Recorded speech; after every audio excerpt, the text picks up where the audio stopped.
Welcome to the Newtown Big Dreams podcast, an interview-style talk show that's your gateway to the fabulous and fascinating people who relocated to start a new life. Whether you're new to our podcast or your city, our fellow neighbors from across Canada, North America, and the entire English-speaking world share their stories of reaching new horizons and big dreams. So sit back and relax as we navigate in-depth and intimate conversations with entrepreneurs, thought leaders, executives, creatives, and anyone who can share their story about their Newtown big dreams. And now, here's your host, Luke J. Menkes. So, Jay, thanks so much for coming in on a Monday. Yeah, no problem. I really appreciate it. So you've been coming to Kelowna for business for about 8 years. Yes. And you live in Vernon. In Vernon, yeah, you bet. So tell us the story of how you started coming to Kelowna for business. Sure, yeah. It started about 8 years ago with my company, Bare Nature. And I'm an herbalist, and so I was making lotions and creams and soaps and stuff out of plants. And it was the Kelowna Farmers Market, actually, that got me to come here. I see. Yeah. So you had a booth. I had a booth at the Kelowna Farmers Market. That's right. Yeah. And the Kelowna Farmers Market is just kind of known for being really great for vendors. Like, the people are really nice. There's lots of tourists in town. And the locals are really just open to supporting small local business, open to trying new things, open to conversations about different ideas. So I did a stint of that for about, 4 years? Yeah, 4 years. Cool. Yeah. So let's back up a little bit. How did you become an herbalist? Well, after quitting the corporate world and just really connecting with my roots and where I came from, I knew I wanted to do something with natural health, and I just started studying plant medicine. And it's really a rabbit hole of, like, you're always learning. Just it's not like you take a course and now you know all the things. Like, there's so many different interpretations, different regions you can learn about. So I find it really fascinating. Is there, on that topic, is there anything new when it comes to plant science? So I know there's traditional plant medicine, and a lot of cultures have that. And it's been going for millennia. Yes. Was that truck? Oh, must be a neighbor, yeah. Yeah. That we have an old diesel truck from the person that lives in the suite. Oh, okay. And it's interesting the way audio works, but the software tries to clip, very intense sounds. Right. Because it recognizes it's not part of, our conversation. Sure. And so it just went totally silent in my really? ears, and then you hear like a vibration, but Oh, anyways, that's it's gone now. Okay, that's good. So, like, I know plant medicine and plant-based products have been for thousands of years, across the world. Is there anything like that's kind of new that people have discovered that you're aware of? Stuff all the time comes forward. A new plant that's being cultivated in our area, actually, that not a lot of people know of, is the Hascat berry. So that was developed by the University of Saskatchewan. Interesting. And what is intriguing about it is that the flower can take up to a -15 frost. So it's great for growing in colder climates. And the antioxidants on the Hascat berry are, like, off the charts, like way higher than a goji berry or a blueberry or anything like that. So, yeah, there's always something new. What do you do with it? Do you put it in a smoothie? Yep. Or you can just eat them. Yep. You can make sauce out of them. A lot of local brewers are making, like, beer and ciders out of them. Yeah. Cool. Yeah. So you can do lots of stuff with the Hascat berry. And can you buy it locally? Yep. There's quite a few Hascat farms in the area, and a lot of them are getting certified organic. What would you compare it to as far as taste? Kind of like a blueberry meets a Saskatoon. Neat. Yeah. Oh, I love blueberries and Saskatoon berries. Yeah. I gotta check that out. Yeah, that's really good. cool. So you've always kind of been into plants and that kind of science. And so you made products, mostly skin? Yes, like skincare products and stuff. Like, my passion would be to, like, help people with plant medicine, but like, there's not really a market for that yet. And so I took what I knew about plants just to make some, like, simple remedies for, like, skincare and if you got a scratch or... Yeah. And do you still do that? No. You said 4 years. Yeah, I sold that company to my sister, and she is still doing it. She's doing a great job. Awesome. Yeah. And so what did you do after that? So after that, we started, kind of during, it was a transition. a friend of mine and I started a not-for-profit community co-op in Lumbee called Monashi Community Co-op. And it's run by volunteers. It's been operating for 5 years now. And they just hired their first paid employee. Like, it's really exciting. I'm not a part of it anymore, but that was a great transition to the retail food world, because I had a lot of connections with the farmers from working at the farmers market. And then the co-op kind of got me just learning a little bit more about our local food systems. And then from there, Farmbound was born as like kind of a challenge with this permaculture design course that I took to connect, just finding a need in the community. And there was a real need to connect people with the farmer, especially in Vernon in the North Okanagan. Like, there's a few farmers markets, but they're not really convenient for people. Or, if you can't park and bring cash and you don't want to walk around with your kids, like, how can you get local food? And so we created an online platform for people to order, and then we deliver it to them. Very cool. Yeah. So what is permaculture? For those of us who don't know. Yeah. So I don't even know what the proper definition of it is, but I interpret it as looking at how nature exists and operates, and then kind of mirroring that both in our lives, in our business practices, and our farming practices.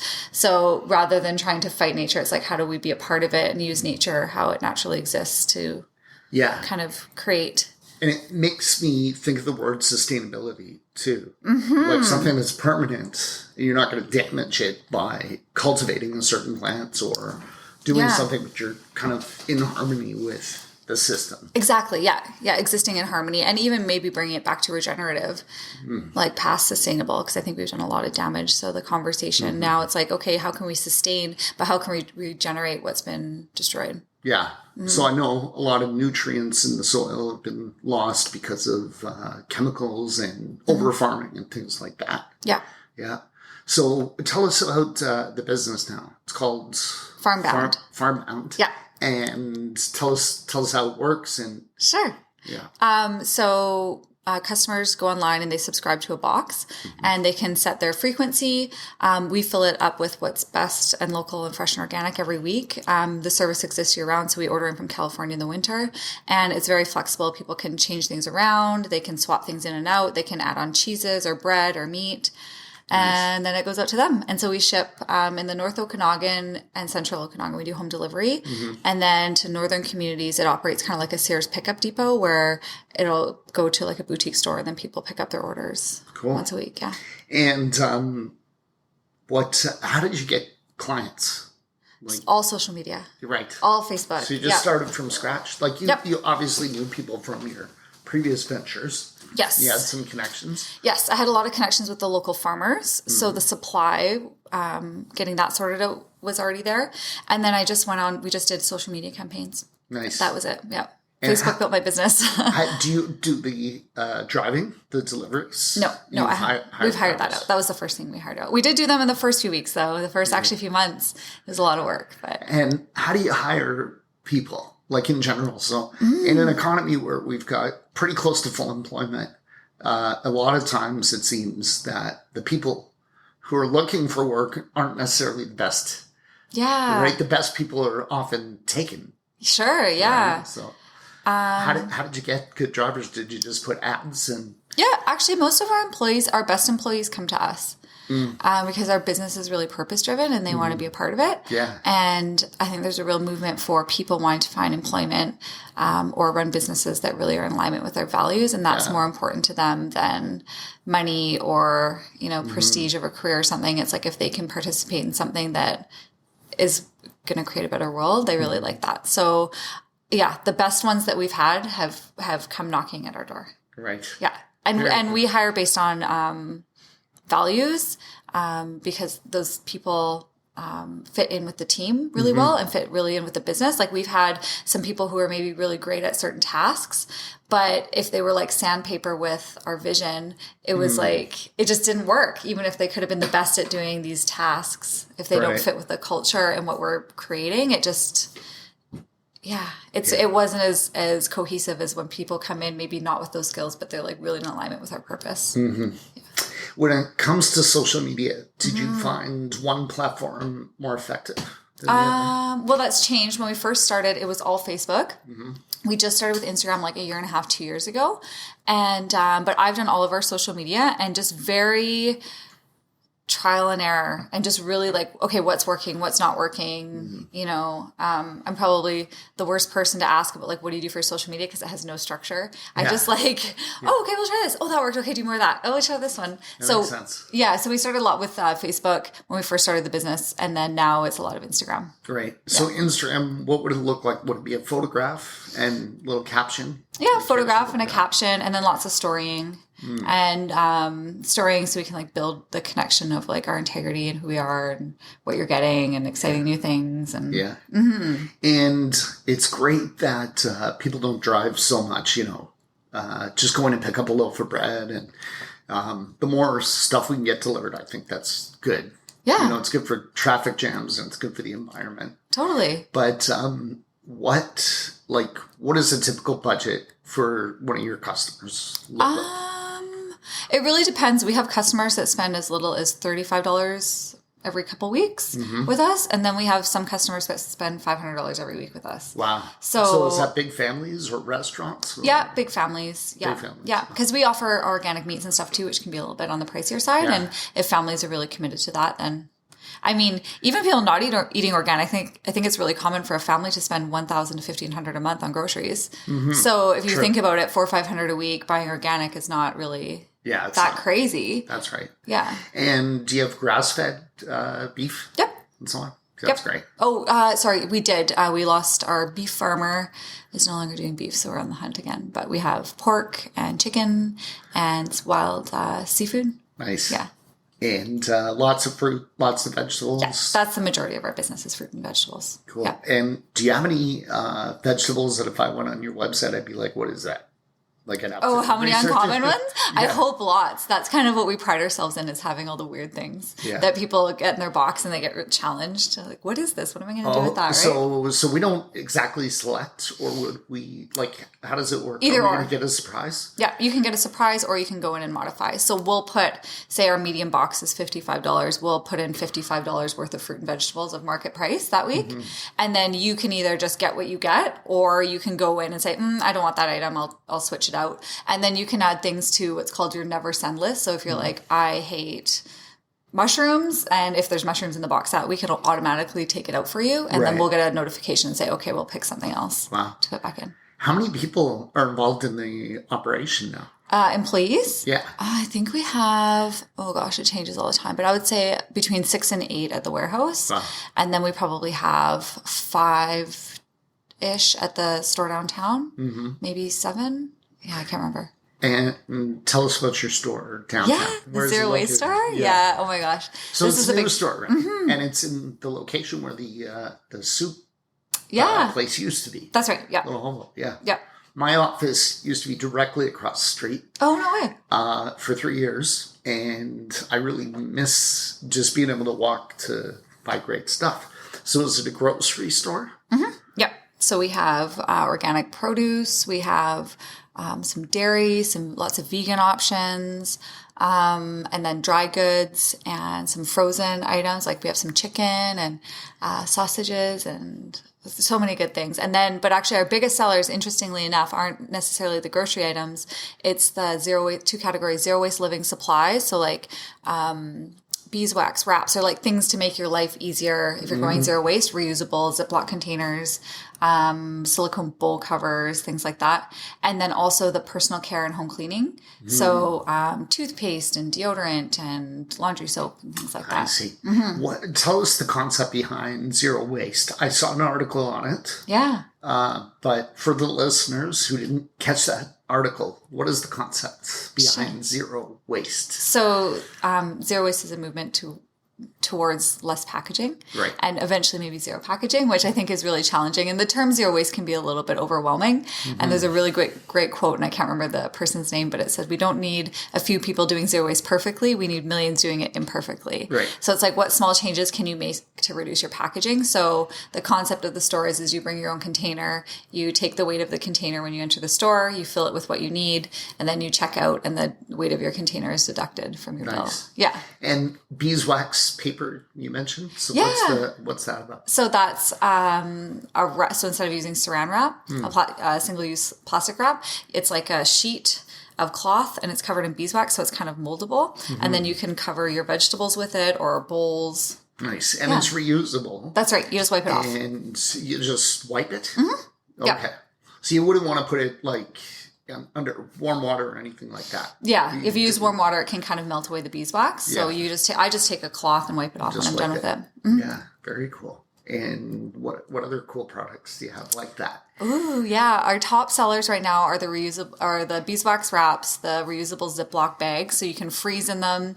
And then you can even say if you have pasta sauce left over, you just put them in the freezer, and then you can take it right out, and the silicone doesn't leach, so you can just put it right in the boiling pot of water and cook with it. Oh, cool. Silicone. So it's like a reusable container. Yeah, but it's flexible like a Ziploc bag.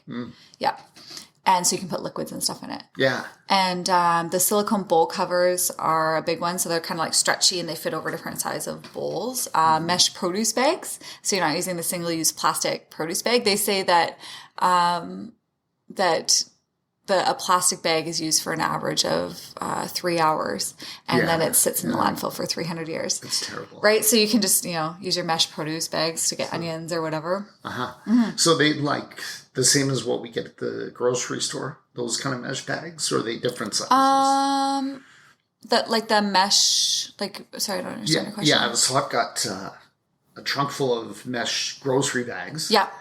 And they're all the same size. So I just put like fruit and vegetables right in there. Yeah. I don't need extra plastic because I'm going to wash it. That's right. Or if it's a banana, I'm going to peel it. That's right.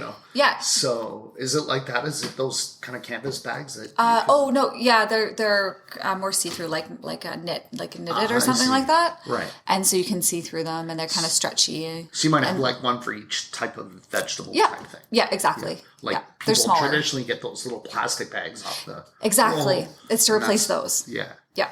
And washable. Yep. You just throw them in the laundry. Beautiful. Yeah. Awesome. And then you just said you have some cleaning products and some personal products too. Yes. So tell us about the toothpaste, for example. Toothpaste, yeah. So we have a few options. It comes in a jar. And you can buy the first jar and then you bring it back and we'll refill the jar for you. Or we have toothpaste tablets and they come in a compostable container and it's like a pill and you put it in your mouth and you crush it. It's called Crush and Brush. Okay. Yeah. And then it kind of foams up and it's like a single use thing. And it's great for, those are really great for traveling because then you're not bringing like a tube that could get messy everywhere. Right. Or for people for hiking because it's really lightweight. Oh, very cool. Yeah. Very cool. And could it get accidentally crushed? Like, is it super fragile? Or if you... Well, no, the container comes in as like a cardboard container. Oh, I see. So if you want to travel with it, it's going to stay solid. Yeah. Right. As long as you don't like stomp on it. Yeah. I mean, and if you stomped on it, it would just be like some chiclets that you broke, right? Like not toothpaste squished everywhere in your bag. Right. Yeah. Very cool. We have a smoothie bar and kitchen, a wood fire pizza truck that's opening. And so the fruit stand and the pizza truck will be open in the next 2 to 3 weeks. And the cidery just opened up on June the 8th. Oh, exciting. And yeah, it's been so much fun. Like we're just having a blast with it. I love cider. So how many different lines do you have? We launched with 5. It's all certified organic from our own apples and our own cherries. So we have apple dry and semi-sweet, and then a cherry dry and semi-sweet, and then one called Winter Banana, which is going to be our competition cider. And then we have all of our base aged and ready to go. And as the fruit season keeps going, we'll release different flavors. So we have apricot coming next, and maybe some blueberry and some pear. And cool. Yeah. Is it all carbonated? Yes. All of it? Yeah. Okay. Have you thought, and I'm curious, I interviewed Truck 59 cidery, and he said, yeah, it's all carbonated. Yep. When I was younger, I seem to remember drinking ciders that were not carbonated. Yeah. Do you know why? Like the homemade ones, maybe? Yeah. Yeah. Maybe homemade, but even at the store, I thought I remember buying some that were... Not carbonated? Yeah. Yeah, I could see people not doing that. That would be more of a traditional way to drink cider. Yeah. But he told me it doesn't exist. Like, there's nobody actually making... Uncarbonated cider. Oh, okay, that's an interesting one. Yeah, we haven't thought of that. We've looked at some different carbonation techniques with like nitrogen and stuff that we might be releasing to kind of gives it like a velvety flavor. But I mean, now that we got it all set up and ready to go, now is like the fun creative part. Right? How many different flavors or like things can we come up with? So much fun. That are all organic. And what's the winter banana? Yeah, that one's more of a traditional cider. We made our apple cider base with dessert apples, which are like the Ambrosia and the Nicola and the Granny Smith. So the apples that are really delicious that you see in the store. Mm-hmm. Traditional cider is made from more hardier apples like crab apple, and there's like cider variety apples. But we're finding that the dessert apples, like they have depth, they have a little bit of astringency, but they're also a lot easier drinkers for the everyday person. So the winter banana is made from all cider apples. So it's like a cider lover's cider. Okay. Yeah. So where does the name banana come from? Banana, that's the variety of apple.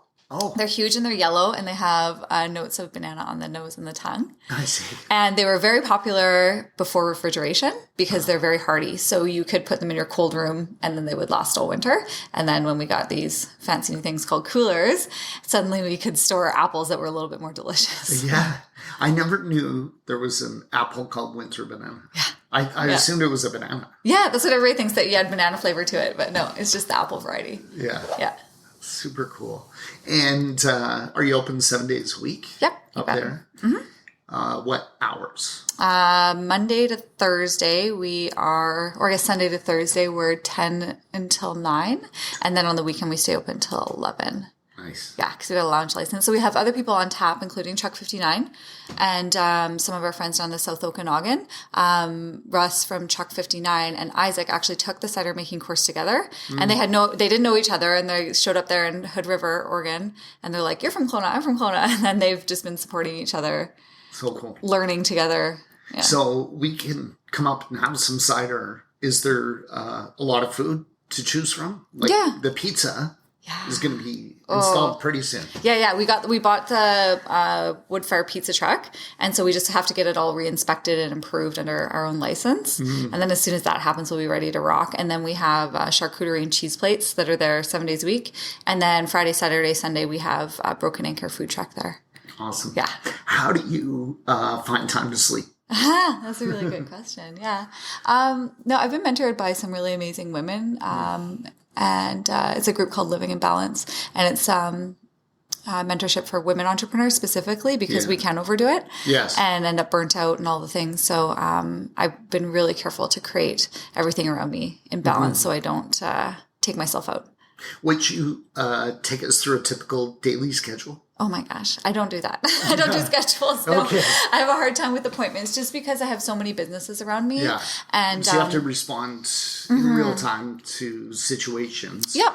But would you be doing some physical exercise or some meditation or shutting your phone off? Things like that. Yeah. That I think a lot of people are kind of nervous about getting into business. Yeah.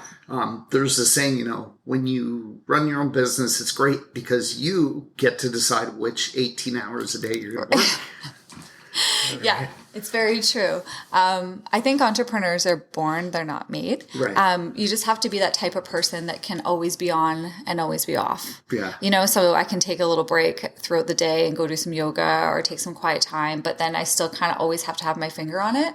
I've learned in the recent years the value of actually getting to places where there is no cell service, so there's no temptation to just check on things. Yes. And so I find that I can usually go about a month, 2 months, and I need to take at least a couple of days of that. And if I don't, it really starts to wear on me. I just need that recharge. Yeah. So little breaks throughout the day, and then every so often, 2-3 days. Exactly. To completely shut off. Yeah, just to completely disconnect. Yeah. And but you know what though, I almost wouldn't have it any other way. Mm-hmm. You love what you do. I love what I do. I love business. I love starting new business. And so as soon as things start to get easy, I start creating something more. Right. Yeah. A new challenge. Totally. Yeah. And do you think this new outlets on Highway 97 is going to keep you busy? Oh, yeah. And challenge for a while? Absolutely. Yeah. When did it open? June 8th. June 8th it opened. Because I've been seeing it under construction for a long time. Yes, it's been under construction for about 2 years. And it was interesting because the Zero Waste store was supposed to open in September, but then we got flooded out twice. So I was supposed to have 8 months of it running before the cidery opened, and they actually opened within 60 days of each other. So it's been a big push. Yeah, so you've got staffing and all kinds of logistics. Yes. And the flooding. I heard about that. Was it a plumbing issue? Water main. Water main. Water on main. the street. Well, it was when it came into the building, because it was an older system, like the way they had set up, so that it came into the building and then took a sharp turn. And so it was at the point where it was coming in, the pipe wasn't big enough to handle the pressure as the water system expanded in Kelowna. Yeah. And then it just blew it off. So, yeah. So they had to like rip out the floors and reroute everything. And it was a lot, but it got figured out. That's something. Yeah. Awesome. So it's a great place to stop, I guess, if you're getting on a flight. Yeah. Right? Yeah. Come for a cider. Drop off your luggage, come have a drink, and then jump on your flight, and the cabs will whip you right over. That's awesome. Yeah. All right. Anything else we should... I did have a question. Yeah. You mentioned, you said our apples. Do you have a farm? Mm-hmm. Yeah, it's so Upside Cider's on 18 acres of organic apple orchard. It is. Mm-hmm. Okay. And there's 45. The Sunrail is the biggest certified organic farm in Kelowna, and there's 45 acres of both our land and then other land that we've leased. And so we do apples, pears, cherries, plums, nectarines, and peaches, and coronation grapes. So you harvest those, you sell those, you make cider with some of those. And do you sell them wholesale to anybody else? Yeah, Isaac's father started the Costin Cold Storage down in Costin, which is the largest organic packing house in Canada. And they do about 17 million pounds of organic fruit a year. And so whatever we don't sell ourselves, we send down to the packing house and then it gets distributed.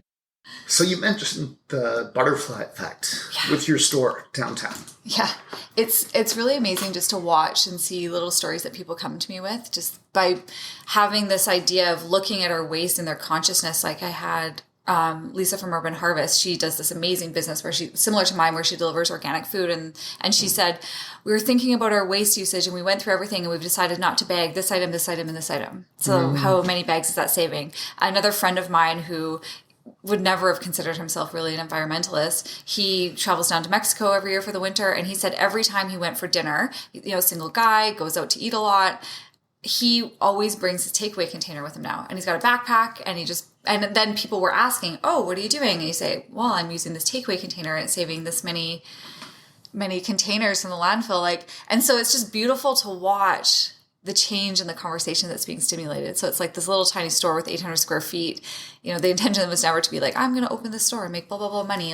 Of course I want it to be successful, but it was always the bigger picture was the motivator behind that store. Profits are important because you can keep doing it. Yeah. But what is that concept, the butterfly effect? I've heard that term before. Right. So it's like the butterfly flaps his wings and then a hurricane starts over in a Catholic Christ the Word. So it's like it builds and it builds and it builds. So this idea or this seed that gets planted just from even people hearing about the store, they may not even enter it. And they might go, oh, I'm going to do this thing differently. There's just so much going on with the waste reduction movement, that this is so shocking because it's not just a counterculture movement anymore. It's it's more mainstream. There's a baseball tournament in Vernon called Fantastics every year. I don't know if you've heard of it. No. It's huge. And they have big beer gardens and bands, and people come from all across the province, BC and Alberta, to play baseball.